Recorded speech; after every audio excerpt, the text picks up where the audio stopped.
sa totoo lang, wala namang nangyayari diyan. Yang ano na yan, sa tinagal-tagal niyan, paulit-ulit na lang sila diyan sa 18 Malita Boys, tapos mayroon na naman daw ngayong 14. Wala namang kinakaano eh. Wala namang nangyayari. Bakit walang nangyayari? Ay di ba sabi ni Marcoleta, "Oh, ito, abangan nyo ito." Yung hearing nung June 4 nila, yung hearing nung June 4, nung pinaakyat nila sa Senado yung 18 Malita Boys. Sabi ni Marcoleta, "Abangan ninyo sa June 4, may hearing kami sa Blue Ribbon. Huwag kayong kukurap." O, di ba? Ganun pa yung renomote nila Marcoleta sa nag-live pa noon. Nag-live pa sa Facebook si Alan Peter Cayetano, tapos katabi niya si Marcoleta. Ang sabi nila, "Abangan ninyo sa June 4, may hearing ang Blue Ribbon. Dadalo yung 18." Oh, yung 18 na Malita Boys daw. Marami silang pasabog. Huwag mga 18 na yon, yan daw ang magdidetermine kung ano na ang susunod na direksyon ng bansa natin. Sabi ko, wow, ang tindi ah. Yun na daw ang magdidetermine kung ano ang direksyon ng bansa natin. Ha? Yun ah, ganun talaga yung pagkakasabi ni Marcoleta. Huwag kayong kukurap. Oh, huwag kayong kukurap. Sabi ni Cayetano, grabe ang pasabog na ilalabas nitong mga ano na to, itong 18 na to. Tapos ako nanood rin ako kahit papano. Ha? Tiningnan ko, ano ba yung kanilang sinasabing itong sasabihin daw ng 18 na to ay magbabago ng direksyon ng bansa. Kaya wag daw kukurap. Imagine niyo naman yan.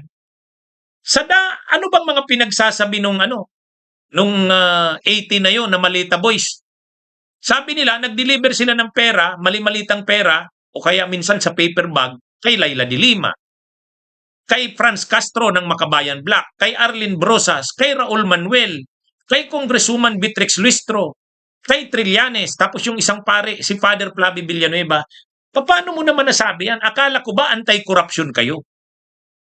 Akala ko ba anti-corruption kayo? Di dapat kung corruption ang sinasabi nyo, kung lalabas na diniliberan nyo ng pera, yung mga corrupt sa Senado, yung mga corrupt sa gabinete, yung mga corrupt sa Kamara, sa House of Representatives, ang mga pinagbabanggit nila na diniliberan, Laila de Lima, Trillanes, Franz Castro, Raul Manuel, Father Flavio Villanueva, paano naman naging mga corrupt yun? Di ba? Kaya ibig sabihin, yung sinasabi nilang walang kukurap, wala namang nangyari. Na-frustrate lang ang tao. Ano ba naman to? O, yan yung problema dyan. Kumbaga, ang mas lumabas, yung 18 Maleta Boys, hindi naman para mag-expose ng korupsyon.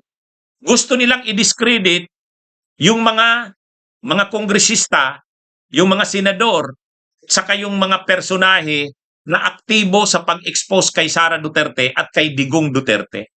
Yun ang gusto nilang sirain. O, sinira nila si Trillanes, pati ICC sinisira nila. O di malinaw na ngayon, ano ang purpose noong 18 Maleta Boys? Labanan ang korupsyon? Hindi. Di ba, mga kabunyog? Hindi naman tungkol sa anti-corruption na ang nangyari. Yun ang mas doon. Kaya, yung sinasabi ni Marcoletang huwag kang kukurap ha? In-excite mo ang taong bayan, sabi mo anti-corruption. O, tapos ano ang mga nandoon na sinasabi nila? Ang sinasabi nila, nag-deliver sila ng pera kay Trillanes para sa ICC. Nag-deliver sila ng pera, paper bags kay bawat daw lagi daw nilang meeting ni Saldico si Laila de Lima. Pag alis daw ni Laila, may dalang paper bags. Ang problema, kailan ba naging congresswoman si Laila de Lima? 2025. Yung sinasabi nilang taon, 2022 to 2025. Paano mo papaniwalaan yan? O, tapos Franz Castro. Si Franz Castro ng Makabayan Black, sila Raul Manuel. Walang naniwala. Yun ang problema nung 18 Maleta Boys, kredibilidad. Kredibilidad. Pero sa totoo lang kung yung 18 na yon na Maleta Boys, talagang ang sinabi nila, nag-deliver sila ng mga pera sa ganitong politiko, kay ganito, sa ganitong member ng gabinete, kay ganito, nag-deliver kami, ito yung mga pictures, ito yung video niyan. Ha? Yung totoo lang talaga na ginawa nila, ay siguro papaniwalaan sila ng tao. Kaya lang hindi yun ang nangyari. Mas nangibabaw sa kanila yung sirain yung mga taong nag-aktibo sa impeachment ni Sara. Sino yon? Si Congresswoman Beatrix Listro, si Congressman Benny Abante, si Congressman Joel Chua, si Terry Ridon, Laila de Lima, Franz Castro. Yun ang mga sinisira nila. Tapos yung mga nag-imbestiga ng Quadcom, si dating Congressman Ace Barbers, si dating Congressman Dan Fernandez, si Congressman Adjong. O yan yung kanilang mga, may isang ang congressman, si Congressman Pipito Alvarez. O, umakyat pa doon sa Senado. Pagdating doon, pagdating doon, uupo niya pa lang, umalis na si Marcoleta. O bakit umalis si Marcoleta? Natakot. Kasi kukumprontahin sila ni Congressman Alvarez. Ganon din si Mike Defensor. Umalis din. Pati yung 18 yung mga bagmen ni Saldico umalis. Bakit sila umalis nang dumating si Pipito Alvarez? Ay kasi sabi ni Congressman Alvarez, kukumprontahin ko sila. Kasi hindi totoo yan na nagdala sila sa akin ng pera. Ang alam ko lang kasi, pinag-initan daw siya dahil nag-message sa kanya yung kampo ni Mike Defensor. Sabi daw, Congressman, baka pwedeng i-endorse mo yung impeachment ni Marcos. Sabi niya, no. O umayaw siya. Mula nung umayaw siya, ayun na, nabanggit na yung pangalan niya. O yun ang sabi ni Congressman Pipito Alvarez. Kaya obvious dito na itong nilalabas ng kampo nila Defensor, nila Baligod, nila Marcoleta, nila Cayetano, hindi naman laban sa korupsyon. Hindi naman laban sa korupsyon. Pero kung ang in-expose nila dyan, nag-deliver sila ng mga pera ganito, ganyan, ang nangyari sa kanila, ang daming nakalista sa dinilibera nila, yung mga nasa likod ng impeachment ni Sara. At saka yung nagsagawa ng investigasyon ng Quadcom, yan yung nakalagay doon na mga pangalan. Kaya nasira yung kredibilidad ng Maleta Boys na yan. Ngayon mayroon na naman silang ipe-present na 14. Wala na rin. Wala na. Ano namang aasahan mo diyan? Ha? Wala na naman 'yan. Baka madadagdagan lang. Oh, 'di ba biniro ko nga si Ronald Llamas doon sa programa naming Dos Amigos.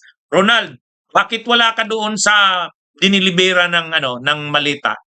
Sabi niya, baka sa susunod. Sabi ko, sa susunod, baka kasama ka na diyan. Hindi malayo 'yan. Hindi malayo 'yan mga kabunyo. Ano 'yan? Yan yung masama dito sa grupong ito. Kasi yung purpose nila na sana, ito okay, totoo sila na mga nagtrabaho kay Saldico. Totoo na sila yung nag-deliver ng mali-malitang pera. Okay, totoo. Sabihin natin totoo yon. Sana ang sinabi rin nila yung totoo lang. Sana. Sana ang sinabi talaga nila yung mga dinilibera nila. Yun lang. Yung problema kasi naghalo-halo na yung mga sinabi nila. At mas nasentro sila ngayon sa ang mga binanggit na nila, yung mga dinilibera nila umano na mga personahe na aktibo sa impeachment ni Sara. Kaya lumalabas ngayon, itong Maleta Boys na ito at itong dagdag na 14 para i-counter yung impeachment ni Sara. Siraan yung ICC, siraan si Trillanes, siraan si Laila de Lima, siraan si Beatrix Listro, siraan yung Makabayan Black. Yun yung purpose. So hindi na totoong anti-corruption. Kaya yung sinasabi ni Cayetano, pinipigilan daw ng administrasyon itong mga Maleta Boys na ito. Pati daw itong 14 na bago, pipigilan din daw yan. Bakit mo naman pipigilan? Wala namang sinasabing dapat mo pa silang pigilan.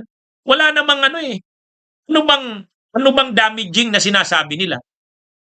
Ano bang ini-expose nila na damaging? Wala naman eh. Ang sinisira nila si Laila de Lima, si Franz Castro, si Trillanes, si Father Flavio Villanueva, si Beatrix Listro. Bakit nila ito sinisiraan? Sila Terry Ridon, sila Congressman Joel Abante, Joel Chua, Benny Abante. Bakit? Si aktibo sa impeachment ni Sara. Wala eh. Ano yan mga kabunyog?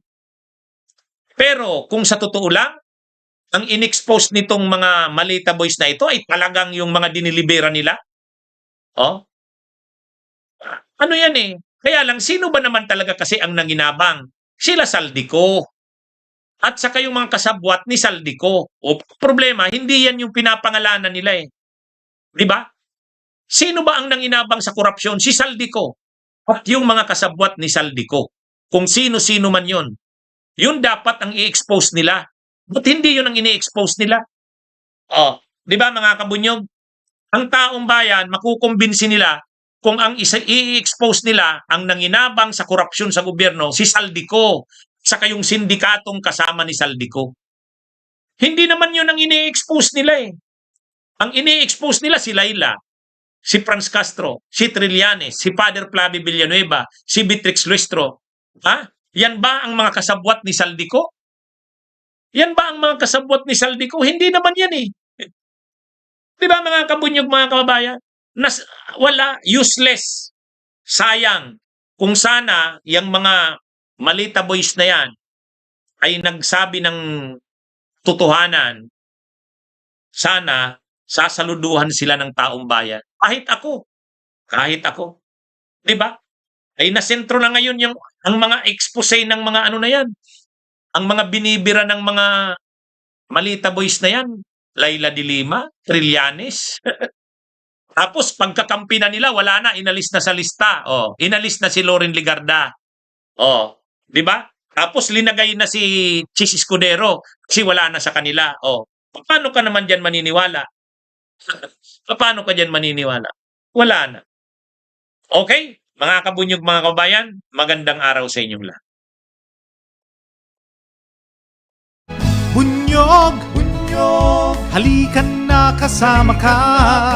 Bunyog, kapag buklod ay may pag-asa. Luzon, Visayas, Mindanao, isa ang pananaw. Sa bagong Pilipinas ang bunyog isisigaw.